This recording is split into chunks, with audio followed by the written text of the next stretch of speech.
ಆದಿತ್ಯ ತನ್ನ ತಂದೆ ರಘುನಾಥನ ಜೊತೆ ಹೊಲದಲ್ಲಿ ಕೆಲಸ ಮಾಡುತ್ತಿದ್ದನು. ಅಷ್ಟರಲ್ಲಿ ಗ್ರಾಮದ ದಬ್ಬಾಳಿಕೆ ಸಾಹುಕಾರ ತನ್ನ ಸಹಾಯಕ ಲಾಲಾರಾಮನೊಂದಿಗೆ ಅಲ್ಲಿಗೆ ಬಂದನು. ಏ ಆದಿತ್ಯ, ನನ್ನ ಮಾತನ್ನು ಕಿವಿ ತೆರೆದು ಕೇಳು. ನಾನು ಇಲ್ಲಿ 2ನೇ ಬಾರಿ ಬಂದಿದ್ದೇನೆ, 3ನೇ ಬಾರಿ ಬರಲ್ಲ. ಈ ಹೊಲವನ್ನು ಖಾಲಿ ಮಾಡು. ಈ ಹೊಲಕ್ಕೆ ಎಷ್ಟು ಬೆಲೆ ಬರುತ್ತದೆಯೋ ಅದನ್ನೇ ನಾನು ಕೊಡುತ್ತೇನೆ. ಇದನ್ನು ಕೇಳಿದ ರಘುನಾಥ ಹೆದರಿದನು. ಅವನು ತನ್ನ ಮಗನ ಕಡೆ ನೋಡಿ ಹೇಳಿದನು, ಮಗನೇ, ಸಾಹುಕಾರ ತುಂಬ ಪ್ರಭಾವಿ. ಅವನ ಸಂಪರ್ಕ ಅರಮನೆಯವರೆಗೂ ಇದೆ. ಅವನ ಮಾತನ್ನು ಕೇಳುವುದೇ ಒಳ್ಳೆಯದು ಅನಿಸುತ್ತಿದೆ. ಇಡೀ ಊರೇ ಅವನ ವಿರುದ್ಧ ಮಾತನಾಡುವುದಿಲ್ಲ. ನಾವು ಏನು ಮಾಡಬಹುದು? ಆದಿತ್ಯ, ಸುಮ್ಮನಿರಿ ಅಪ್ಪ, ನೀವೇನು ಮಾತನಾಡುತ್ತಿದ್ದೀರಿ? ಊರಿನವರು ಯಾರೂ ಅವನ ವಿರುದ್ಧ ನಿಲ್ಲುವುದಿಲ್ಲ ಎಂದರೆ ಅವನು ಬೇಕಾದದ್ದನ್ನೆಲ್ಲ ಮಾಡಬಹುದು ಅನ್ನುವುದಲ್ಲ. ಈ ಭೂಮಿಯಲ್ಲಿ ನೀವು ಕೃಷಿ ಮಾಡಿದ್ದೀರಿ, ನಿಮ್ಮ ತಂದೆಯೂ ಕೃಷಿ ಮಾಡಿದ್ದರು. ಇದು ನಮಗೆ ತಾಯಿಯ ಸಮಾನ. ಈ ಭೂಮಿಯನ್ನು ನಾವು ಕಾಸಿನ ಬೆಲೆಗೆ ಸಾಹುಕಾರನಿಗೆ ಕೊಡುವುದಿಲ್ಲ ಎಂದು ಹೇಳಿದ ಆದಿತ್ಯ ಸಾಹುಕಾರನತ್ತ ತಿರುಗಿ ಗರ್ಜಿಸಿದನು. ಏ ಸಾಹುಕಾರ, ಇಲ್ಲಿಂದ ಹೊರಟು ಹೋಗು. ನಿನ್ನ ಈ ಬೆದರಿಕೆಗಳಿಗೆ ದುರ್ಬಲರು ಹೆದರುತ್ತಾರೆ, ನಾವು ಹೆದರುವವರಲ್ಲ. ಇದನ್ನು ಕೇಳಿ ಸಾಹುಕಾರನ ಚಾಟುಕಾರನಾದ ಲಾಲಾರಾಮ ಕೋಪದಿಂದ ಹೇಳಿದನು, ಓಯ್, ನೀನು ನಿನ್ನನ್ನು ದೊಡ್ಡ ವೀರ ಅಂತ ಅಂದುಕೊಂಡಿದ್ದೀಯಾ? ನಿನಗೆ ತುಂಬಾ ಶಕ್ತಿ ಇದೆ ಅಂತ ಭಾವಿಸಿದ್ದೀಯಾ? ನಿಲ್ಲು, ಈಗ ನಿನಗೆ ತೋರಿಸ್ತೇನೆ. ಲಾಲಾರಾಮ, ಅಲ್ಲೇ ನಿಲ್ಲು. ನಾವು ರೈತರು, ಭೂಮಿಯ ಎದೆಯನ್ನು ಸೀಳಿ ಅನ್ನ ಬೆಳೆಯುವುದನ್ನು ಬಲ್ಲವರು, ಸುಡುವ ಬಿಸಿಲಿನಲ್ಲಿ ನೇಗಿಲು ಹಿಡಿದು ದುಡಿಯುವುದನ್ನು ಬಲ್ಲವರು. ಆದರೆ ನಮ್ಮ ಒಂದು ಕೈ ತಪ್ಪಿ ನಿನ್ನ ಮೇಲೋ ಅಥವಾ ಈ ಸಾಹುಕಾರನ ಮೇಲೋ ಬಿದ್ದರೆ ಇವು ಇಬ್ಬರು ಮತ್ತೆ ಈ ಲೋಕವನ್ನು ನೋಡುವ ಭಾಗ್ಯ ಹೊಂದುವುದಿಲ್ಲ. ಇದನ್ನು ಕೇಳಿ ಸಾಹುಕಾರ ಮತ್ತು ಲಾಲಾರಾಮ ಇಬ್ಬರೂ ಕೋಪದಿಂದ ಉರಿದರು. ಸಾಹುಕಾರ, ಸರಿ ಆದಿತ್ಯ, ನಾನು 3ನೇ ಬಾರಿ ಬರಲ್ಲ. ಆದರೆ ಇಂದು ನೀನು ಮಾಡಿದ ಅವಮಾನ ಮತ್ತು ಕೊಟ್ಟ ಬೆದರಿಕೆಯ ಬೆಲೆ ಖಂಡಿತ ಕಟ್ಟಬೇಕು. ಬಾ ಲಾಲಾರಾಮ್ ಎಂದು ಹೇಳಿ ಇಬ್ಬರೂ ಅಲ್ಲಿಂದ ಹೊರಟು ಹೋದರು.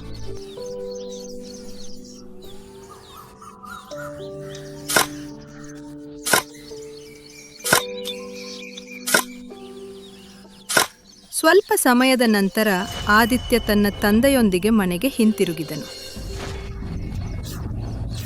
ರಘುನಾಥನ ಮುಖದಲ್ಲಿ ಕಳವಳ ಕಂಡ ಅವನ ಪತ್ನಿ ಕೇಳಿದಳು, ಏನಾಯ್ತು? ನಿಮ್ಮ ಮುಖದಲ್ಲಿ ಇಷ್ಟು ಚಿಂತೆ ಯಾಕೆ? ರಘುನಾಥ ನಡೆದದ್ದನ್ನೆಲ್ಲ ವಿವರಿಸಿದನು. ಅದನ್ನು ಕೇಳಿದ ತಾಯಿ ಆದಿತ್ಯನತ್ತ ತಿರುಗಿ ಹೇಳಿದಳು, ಮಗನೇ, ನೀನು ಇದು ಏನು ಮಾಡಿದೆ? ಸಾಹುಕಾರ ಹೊಲವನ್ನು ಕಡಿಮೆ ಬೆಲೆಗೆ ಕೇಳುತ್ತಿದ್ದರೆ ಕೊಟ್ಟು ಬಿಡು. ನಾವು ಬೇರೆ ಊರಿಗೆ ಹೋಗಿ ಕೂಲಿ ಕೆಲಸ ಮಾಡಿಕೊಂಡು ಬದುಕೋಣ.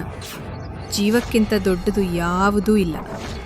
ಆದಿತ್ಯ ಕೋಪದಿಂದ ಉತ್ತರಿಸಿದನು, ಅಮ್ಮ, ನಮ್ಮ ನರಗಳಲ್ಲಿ ನೀರು ಅಲ್ಲ, ರಕ್ತ ಹರಿಯುತ್ತಿದೆ.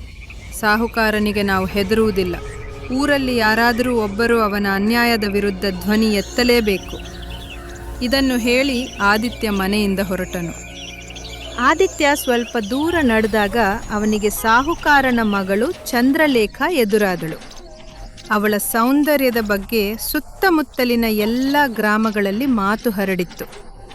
ಅವಳು ತನ್ನ ತಂದೆಯ ಸ್ವಭಾವಕ್ಕಿಂತ ಸಂಪೂರ್ಣ ಭಿನ್ನಳಾಗಿದ್ದಳು. ಮನಸ್ಸಿನಲ್ಲೇ ಆದಿತ್ಯನನ್ನು ಪ್ರೀತಿಸುತ್ತಿದ್ದಳು. ಚಂದ್ರಲೇಖ, ಆದಿತ್ಯ, ಹೊಲದಲ್ಲಿ ನೀನು ನನ್ನ ತಂದೆ ಮತ್ತು ಲಾಲಾರಾಮನಿಗೆ ಚೆನ್ನಾಗಿ ಉತ್ತರ ಕೊಟ್ಟೆಯಂತೆ ಎಂದು ಕೇಳಿದೆ. ಆದಿತ್ಯ, ಹೌದು, ನೀನು ಮಾಡಿದದ್ದು ಸರಿಯೇ. ಊರಿನ ಉಳಿದ ಜನರು ನಿನ್ನಂಥ ಧೈರ್ಯ ತೋರಿಸಿದ್ದರೆ ನನ್ನ ತಂದೆಯ ದಬ್ಬಾಳಿಕೆ ಇಷ್ಟು ಹೆಚ್ಚಾಗುತ್ತಿರಲಿಲ್ಲ. ಅನ್ಯಾಯ ಮಾಡುವವನಿಗಿಂತ ಅದನ್ನು ಸಹಿಸಿಕೊಳ್ಳುವವನೇ ಹೆಚ್ಚು ತಪ್ಪಿತಸ್ಥ. ಆದರೆ ಒಂದು ಮಾತು, ನನ್ನ ತಂದೆ ತುಂಬ ಅಪಾಯಕಾರಿ. ಅವ್ರ ಬಗ್ಗೆ ಎಚ್ಚರಿಕೆಯಿಂದಿರು. ನೀನು ಚಿಂತಿಸಬೇಡ. ನಿನ್ನ ತಂದೆ ಮತ್ತು ಅವರ ಗುಂಡಾಗಳು ನಮ್ಮನ್ನು ಏನೂ ಮಾಡಲಾರರು. ಹೀಗೆ ಹೇಳಿ ಆದಿತ್ಯ ಅಲ್ಲಿಂದ ಹೊರಟನು. ಸ್ವಲ್ಪ ಸಮಯದ ನಂತರ ಚಂದ್ರಲೇಖಾ ತನ್ನ ಅರಮನೆಗೆ ಹಿಂದಿರುಗಿದಳು. ಅರಮನೆಯಲ್ಲಿ ಸಾಹುಕಾರ ಕೋಪದಿಂದ ಲಾಲಾರಾಮನ ಜೊತೆ ಕುಳಿತಿದ್ದನು. ಸಾಹುಕಾರರೇ, ಆದಿತ್ಯನ ಮಾತುಗಳಲ್ಲಿ ಬಂಡಾಯದ ಕಿಡಿ ಕಾಣುತ್ತಿದೆ. ಅವನನ್ನು ಈಗಲೇ ತಡೆಯದಿದ್ದರೆ ಈ ಬೆಂಕಿ ಇಡೀ ಊರಿಗೆ ಹರಡುತ್ತದೆ. ಆಗ ನಿಮ್ಮ ಪ್ರಭಾವವೇ ಕೊನೆಗಾಣುತ್ತದೆ. ಅಷ್ಟರಲ್ಲಿ ಸಾಹುಕಾರನ ಪತ್ನಿ ಚಮ್ಕಿ ಅಲ್ಲಿಗೆ ಬಂದಳು. ಚಮ್ಕಿ, ಆದಿತ್ಯ ತನ್ನ ಹೊಲವನ್ನು ಮಾರಲು ಇಷ್ಟಪಡದಿದ್ದರೆ ಅವನ ಹಿಂದೆ ಏಕೆ ಬಿದ್ದಿದ್ದೀರಿ? ನನ್ನ ಅನಿಸಿಕೆಯಲ್ಲಿ ಅವನನ್ನು ನಿಮ್ಮ ಜೊತೆ ಸೇರಿಸಿಕೊಳ್ಳುವುದು ಉತ್ತಮ. ಇಂಥ ಧೈರ್ಯಶಾಲಿ ಯುವಕರರು ಅಪರೂಪ. ನೀನೇನು ಅಂದ್ಕೊಂಡಿದ್ದೀಯಾ? ನಾನು ಆ ಪ್ರಯತ್ನ ಮಾಡಲಿಲ್ವೇ? ಆದರೆ ಆ ಹುಡುಗ ನನ್ನ ಮುಖದ ಮೇಲೆಯೇ ನಿರಾಕರಿಸಿದ. ನಿನ್ನಂಥ ಅನ್ಯಾಯಗಾರನ ಜೊತೆ ನಾನು ಎಂದಿಗೂ ಕೆಲಸ ಮಾಡೋದಿಲ್ಲ. ನಾನು ರೈತನಾಗಿಯೇ ಬದುಕುತ್ತೇನೆ ಎಂದು ಹೇಳಿದ. ಆದರೆ ಊರಿನ ಎಲ್ಲರಿಗೂ ಗೊತ್ತಿದೆ, ನಮ್ಮ ಮಗಳು ಚಂದ್ರಲೇಖಾ ಆದಿತ್ಯನನ್ನು ಪ್ರೀತಿಸುತ್ತಾಳೆ. ಆದಿತ್ಯನಿಗೂ ಅವಳ ಮೇಲೆ ಪ್ರೀತಿ ಇದೆ. ಸಾಕು, ಅರ್ಥವಿಲ್ಲದ ಮಾತು ಬೇಡ. ಚಂದ್ರಲೇಖಾ ನನಗೆ ಮಗಳಿಗಿಂತ ಮೊದಲು ನನ್ನ ಕೈಯಲ್ಲಿರುವ ಒಂದು ಚದುರಂಗದ ಗೋಟಿ. ಸಮಯ ಬಂದಾಗ ಅವಳನ್ನು ಬಳಸಿಕೊಳ್ಳುತ್ತೇನೆ. ಆ ಬಂಡಾಯಗಾರ ರೈತನಿಗೆ ನನ್ನ ಮಗಳನ್ನು ಎಂದಿಗೂ ಕೊಡುವುದಿಲ್ಲ. ಅಷ್ಟರಲ್ಲಿ ಚಂದ್ರಲೇಖಾ ಅಲ್ಲಿಗೆ ಬಂದಳು. ಅಪ್ಪ, ಆದಿತ್ಯ ತನ್ನ ಹೊಲವನ್ನು ಮಾರಲು ಬಯಸದಿದ್ದರೆ ಅವನನ್ನು ಬಲವಂತ ಮಾಡಬೇಡಿ. ಇಡೀ ಊರಲ್ಲಿ ಅವನೇ ಒಳ್ಳೆಯ ಮನುಷ್ಯ. ನೀನು ಹೀಗೆ ಯಾಕೆ ಹೇಳುತ್ತಿದ್ದೀಯೋ ನನಗೆ ಚೆನ್ನಾಗಿ ಗೊತ್ತು. ಆದರೆ ನನ್ನ ಮಾತನ್ನು ಕೂಡ ಕೇಳು.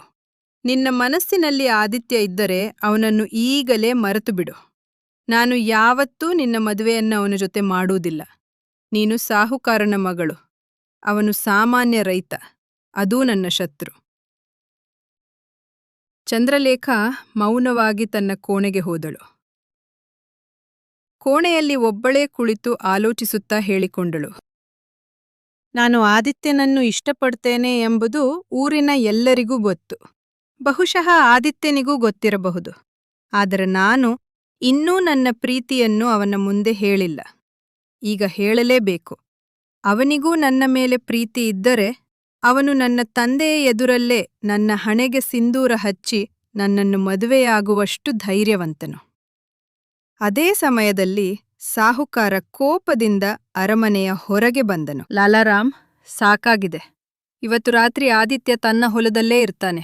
ಬೆಳೆ ಹಣ್ಣಾಗಿದೆ. ಕಾಡು ಪ್ರಾಣಿಗಳ ಭಯ ಇದೆ.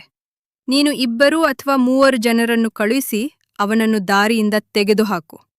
ನಂತರ ಊರಿನಲ್ಲಿ ಕಾಡು ಪ್ರಾಣಿಗಳು ಅವನನ್ನು ಕೊಂದವು ಎಂದು ಸುದ್ದಿ ಹಬ್ಬಿಸು. ಹೀಗೆ ಮಾಡಿದರೆ ಹಾವು ಕೂಡ ಸಾಯುತ್ತದೆ, ಕೋಲು ಕೂಡ ಮುರಿಯುವುದಿಲ್ಲ.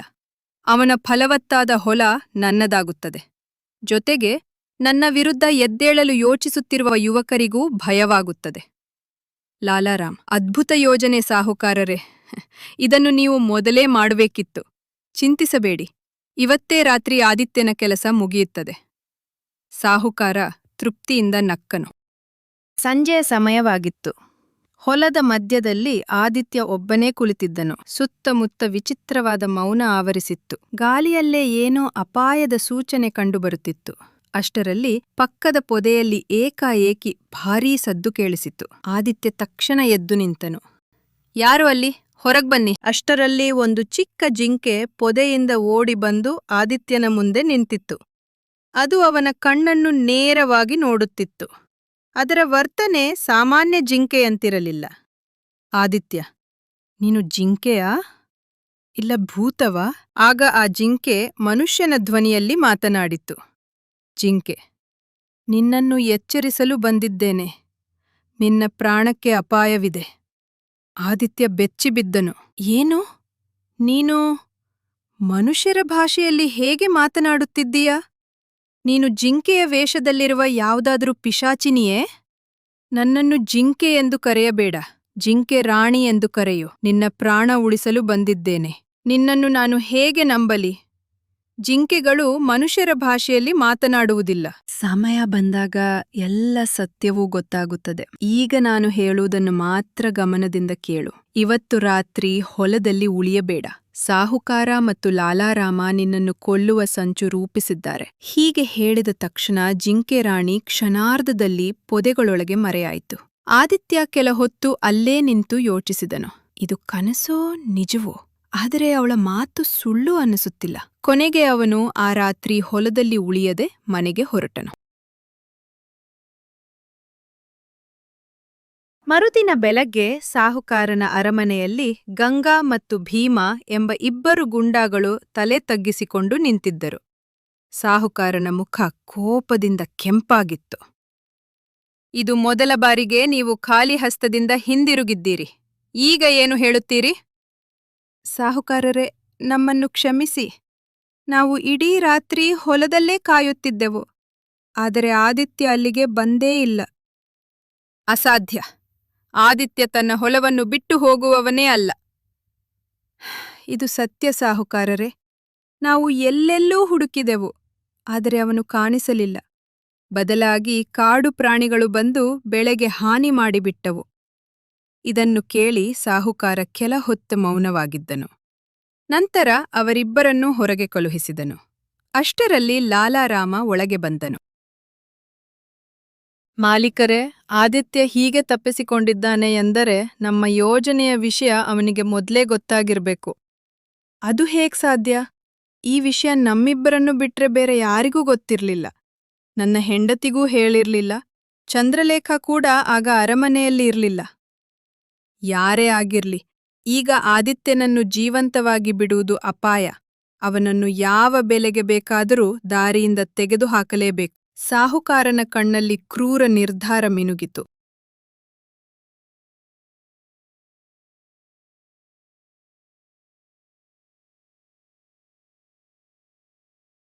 ಮರುದಿನ ಬೆಳಿಗ್ಗೆ ಆದಿತ್ಯ ತನ್ನ ಹೊಲಕ್ಕೆ ಬಂದನು. ಆದರೆ ಅಲ್ಲಿಗೆ ಬಂದ ಕೂಡಲೇ ಅವನು ಆಶ್ಚರ್ಯಚಕಿತನಾದನು.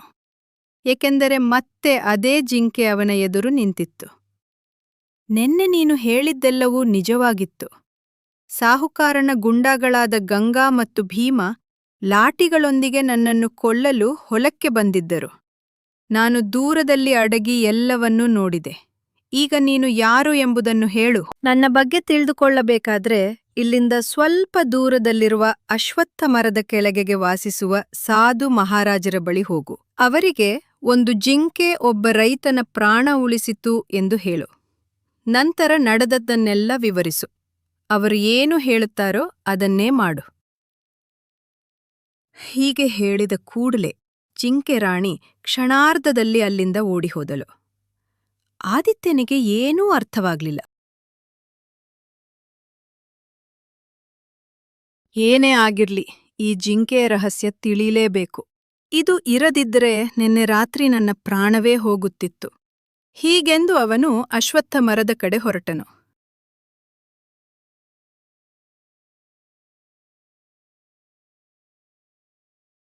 ಸ್ವಲ್ಪ ಸಮಯದ ನಂತರ ಅವನು ಅಲ್ಲಿ ತಲುಪಿದನು.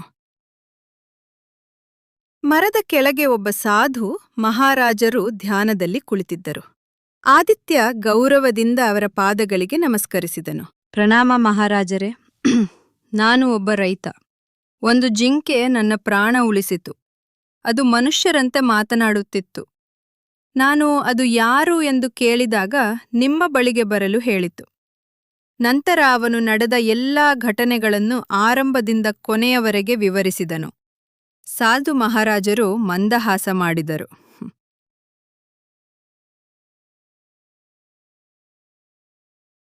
ಕೊನೆಗೂ ಜಿಂಕೆ ರಾಣಿಗೆ ಬುದ್ಧಿ ಬಂದಿದೆ. ತಡವಾದರೂ ಸರಿ, ಸರಿಯಾದ ಕೆಲಸ ಮಾಡಿದ್ದಾಳೆ. ಆದಿತ್ಯ ಆಶ್ಚರ್ಯದಿಂದ ನೋಡಿದನು. ನಿಮಗೆ ಅವಳ ಬಗ್ಗೆ ಹೇಗೆ ಗೊತ್ತು? ಎಲ್ಲವೂ ಸರಿಯಾದ ಸಮಯದಲ್ಲಿ ತಿಳಿಯುತ್ತದೆ. ಮೊದಲು ನನ್ನ ಪ್ರಶ್ನೆಗೆ ಉತ್ತರಿಸು. ಸಾಹುಕಾರ ನಿನ್ನ ಭೂಮಿಯನ್ನು ಕಸಿದುಕೊಳ್ಳಲು ಯತ್ನಿಸುತ್ತಿದ್ದಾನೆ. ನೀನು ಅವನ ಮುಂದೆ ತಲೆಬಾಗಲಿಲ್ಲ. ಇನ್ನೊಂದು ವಿಷಯ, ಅವನ ಮಗಳು ಚಂದ್ರಲೇಖ ನಿನ್ನನ್ನು ಮನಸಾರೆ ಪ್ರೀತಿಸುತ್ತಾಳೆ. ನಿನಗೂ ಅವಳ ಮೇಲೆ ಪ್ರೀತಿ ಇದೆಯೇ? ಹೌದು ಮಹಾರಾಜರೇ, ಅವಳು ನನಗೆ ಇಷ್ಟ. ಆದರೆ ಅವಳು ಸಾಹುಕಾರನ ಮಗಳು. ಅವಳು ಇನ್ನೂ ತನ್ನ ಪ್ರೀತಿಯನ್ನು ನನ್ನ ಮುಂದೆ ಹೇಳಿಲ್ಲ. ಅವಳು ನಿನ್ನ ಮುಂದೆ ತನ್ನ ಪ್ರೀತಿಯನ್ನು ವ್ಯಕ್ತಪಡಿಸಿದರೆ ಅವಳನ್ನು ಮದುವೆಯಾಗುವ ಧೈರ್ಯ ನಿನಗಿದೆಯೇ? ಖಂಡಿತ ಇದೆ. ಅವಳು ನನ್ನೊಂದಿಗೆ ಜೀವನ ನಡೆಸಲು ಬಯಸಿದರೆ ಜಗತ್ತಿನ ಯಾವ ಶಕ್ತಿಯೂ ನಮ್ಮನ್ನು ಬೇರ್ಪಡಿಸಲಾರದು. ಅವಳ ತಂದೆ ಒಳ್ಳೆಯವನಾಗಿದ್ದರೆ ಅವನ ಆಶೀರ್ವಾದವಿಲ್ಲದೆ ಮದುವೆಯಾಗುತ್ತಿರಲಿಲ್ಲ. ಆದರೆ ಅವನು ಇಡೀ ಊರಿಗೆ ಅನ್ಯಾಯ ಮಾಡುತ್ತಿದ್ದಾನೆ. ಹಾಗಾದ್ರೆ ಗಮನದಿಂದ ಕೇಳು. ಚಂದ್ರಲೇಖ ತನ್ನ ಪ್ರೀತಿಯನ್ನು ಹೇಳಿದರೆ ಅದೇ ದಿನ ಊರಿನ ದೇವಾಲಯದಲ್ಲಿ ಅವಳನ್ನು ಮದುವೆಯಾಗು. ಆದರೆ ಒಂದು ವಿಷಯ ಮರೆಯಬೇಡ, ಆ ಜಿಂಕೆ ನಿಮಗೆ ಆಶೀರ್ವಾದ ನೀಡುವವರೆಗೂ ಅದು ತನ್ನ ನಿಜವಾದ ರೂಪಕ್ಕೆ ಮರಳುವುದಿಲ್ಲ. ನಿಜವಾಗಿಯೂ ಧೈರ್ಯವಿದ್ದರೆ ನಿಮ್ಮ ವಿವಾಹವನ್ನು ನಾನೇ ನೆರವೇರಿಸುತ್ತೇನೆ. ಖಂಡಿತ ಮಹಾರಾಜರೇ, ಆ ದಿನ ಬಂದರೆ ನಿಮ್ಮನ್ನೇ ಕರೆದುಕೊಂಡು ದೇವಾಲಯಕ್ಕೆ ಬರುತ್ತೇನೆ. ಹೀಗೆಂದು ಆದಿತ್ಯ ಸಾಧುಗಳಿಗೆ ನಮಸ್ಕರಿಸಿ ತನ್ನ ಊರಿನತ್ತ ಹೊರಟನು.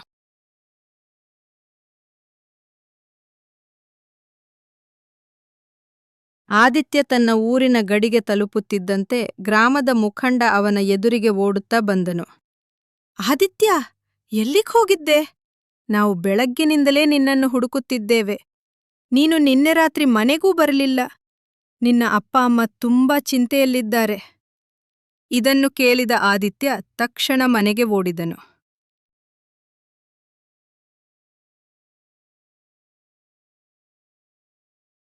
ಮನೆಗೆ ಬಂದ ಕೂಡಲೇ ರಘುನಾಥ ಅವನನ್ನು ನೋಡಿ ಹೇಳಿದನು, ಮಗನೇ, ನಿನ್ನೆ ರಾತ್ರಿ ನೀನು ಹೊಲದಲ್ಲಿ ಇರಲಿಲ್ಲ ಎಂಬುದು ನನಗೆ ಗೊತ್ತಾಗಿದೆ. ಹೌದು ಅಪ್ಪ, ಸಾಹುಕಾರ ಗಂಗಾ ಮತ್ತು ಭೀಮನನ್ನು ನನ್ನನ್ನು ಕೊಲ್ಲಲು ಕಳುಹಿಸಿದ್ದ.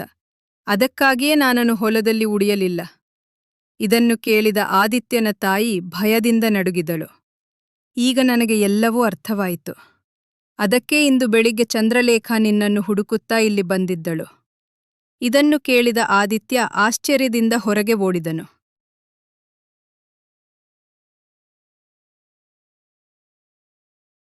ಸ್ವಲ್ಪ ದೂರ ಹೋದ ಚಂದ್ರಲೇಖ ಅವನ ಎದುರಿಗೆ ಬಂದಳು. ಅವಳ ಕಣ್ಣಲ್ಲಿ ಆತಂಕವೂ ಪ್ರೀತಿಯೂ ಸ್ಪಷ್ಟವಾಗಿ ಕಾಣುತ್ತಿತ್ತು. ಆದಿತ್ಯ, ಹಲವು ವರ್ಷಗಳಿಂದ ನನ್ನ ಮನಸ್ಸಿನಲ್ಲಿ ಒಂದು ಮಾತು ಇದೆ. ನಿನ್ನ ಧೈರ್ಯ, ನಿನ್ನ ಪ್ರಾಮಾಣಿಕತೆ ನನಗೆ ತುಂಬಾ ಇಷ್ಟ. ನನಗೆ ನೀನು ಸಾಮಾನ್ಯ ರೈತನಂತೆ ಕಾಣುವುದಿಲ್ಲ, ಒಬ್ಬ ರಾಜನಂತೆ ಕಾಣುತ್ತೀಯ. ನಾನು ನನ್ನ ತಂದೆ ತಾಯಿಯ ಜೊತೆ ಇರಲು ಇಷ್ಟಪಡುವುದಿಲ್ಲ. ನಾನು ನಿನ್ನನ್ನು ಪ್ರೀತಿಸುತ್ತೇನೆ. ನೀನು ನನ್ನನ್ನು ಮದುವೆಯಾಗುತ್ತೀಯಾ? ಆದಿತ್ಯನ ಮುಖ ಸಂತೋಷದಿಂದ ಅರಳಿತು. ಚಂದ್ರಲೇಖ, ನಾನು ಎಷ್ಟೋ ದಿನಗಳಿಂದ ನಿನ್ನ ಬಾಯಿಂದ ಇದೇ ಮಾತು ಕೇಳಲು ಕಾಯುತ್ತಿದ್ದೆ. ನಾನೂ ನಿನ್ನನ್ನು ಮನಸಾರೆ ಪ್ರೀತಿಸುತ್ತೇನೆ. ಬಾ, ಈಗಲೇ ನನ್ನ ಜೊತೆ ಬಾ. ಆದಿತ್ಯ ಕೂಡಲೇ ಚಂದ್ರಲೇಖಾಳನ್ನು ಕರೆದುಕೊಂಡು ಸಾಧು ಮಹಾರಾಜರ ಬಳಿಗೆ ಹೋದನು. ಇಬ್ಬರನ್ನೂ ನೋಡಿದ ಸಾಧು ಮಹಾರಾಜರು ಮಂದಹಾಸ ಮಾಡಿದರು. ಹಾಗಾದರೆ ಕೊನೆಗೂ ಚಂದ್ರಲೇಖ ತನ್ನ ಮನದ ಮಾತು ಹೇಳಿಬಿಟ್ಟಳಲ್ಲ. ಇನ್ನು ವಿಳಂಬ ಬೇಡ, ಇಂದೇ ನಿಮ್ಮ ವಿವಾಹ ನಡೆಯಬೇಕು. ಸಾಧು ಮಹಾರಾಜರು ಆದಿತ್ಯ ಮತ್ತು ಚಂದ್ರಲೇಖಾಳನ್ನು ಗ್ರಾಮದ ದೇವಾಲಯಕ್ಕೆ ಕರೆದುಕೊಂಡು ಹೋದರು. ಅಲ್ಲಿ ಅವರು ವೇದ ಮಂತ್ರಗಳನ್ನು ಜೋರಾಗಿ ಪಠಿಸಲು ಆರಂಭಿಸಿದರು. ಅಷ್ಟರಲ್ಲಿ ಅದೇ ಜಿಂಕೆ ರಾಣಿ ಮಿಂಚಿನ ವೇಗದಲ್ಲಿ ದೇವಾಲಯದೊಳಗೆ ಓಡಿಬಂದಳು.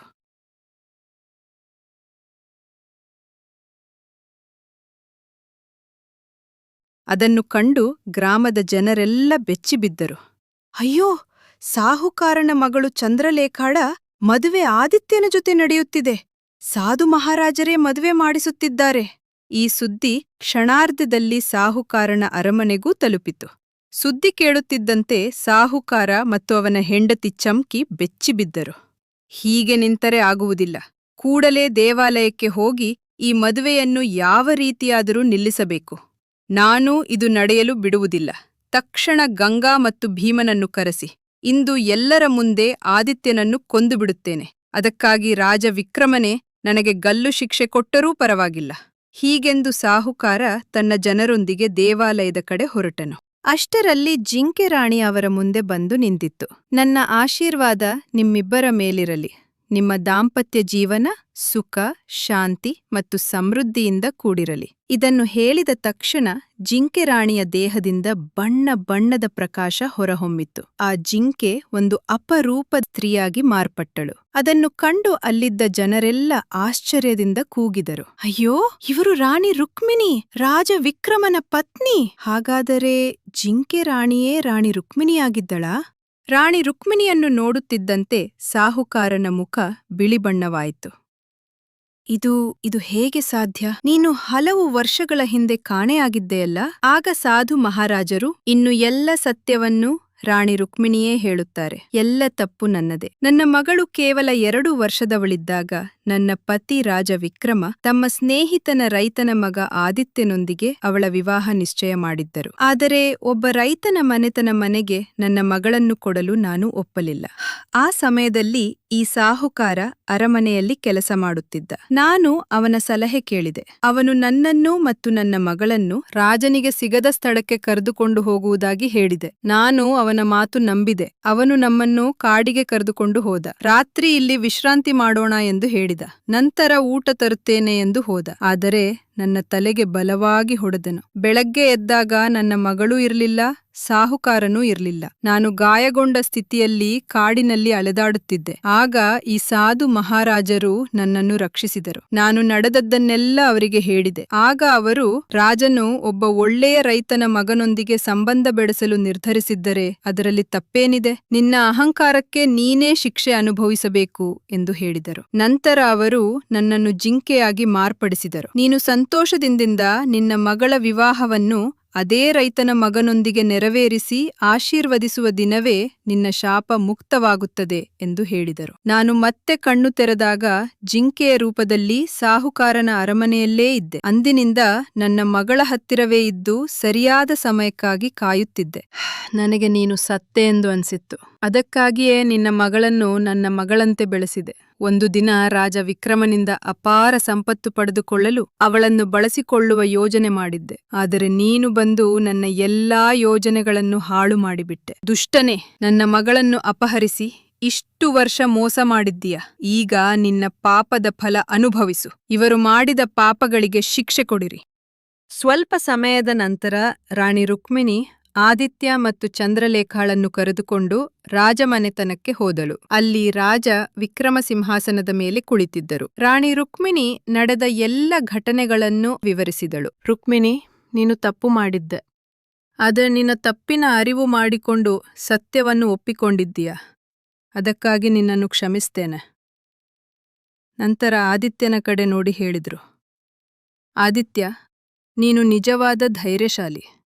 ನೀನು ರೈತನ ಮಗನಾಗಿದ್ದರೂ ನಿನ್ನ ಗುಣ, ಸತ್ಯನಿಷ್ಠೆ ಮತ್ತು ಸಾಹಸ ರಾಜಕುಮಾರನಿಗಿಂತ ಕಡಿಮೆ ಇಲ್ಲ. ಇಂದಿನಿಂದ ನೀನು ನನ್ನ ಅಳಿಯ. ರಾಜನು ತನ್ನ ಸೈನಿಕರಿಗೆ ಆದೇಶ ನೀಡಿದರು. ಸಾಹುಕಾರ, ಚಮ್ಕಿ ಮತ್ತು ಲಾಲಾರಾಮರನ್ನು ಜೀವಾವಧಿ ಕಾರಾಗೃಹಕ್ಕೆ ಕರೆದೊಯ್ಯಿರಿ. ಇಂತಹ ದುಷ್ಟರಿಗೆ ಇದೇ ತಕ್ಕ ಶಿಕ್ಷೆ.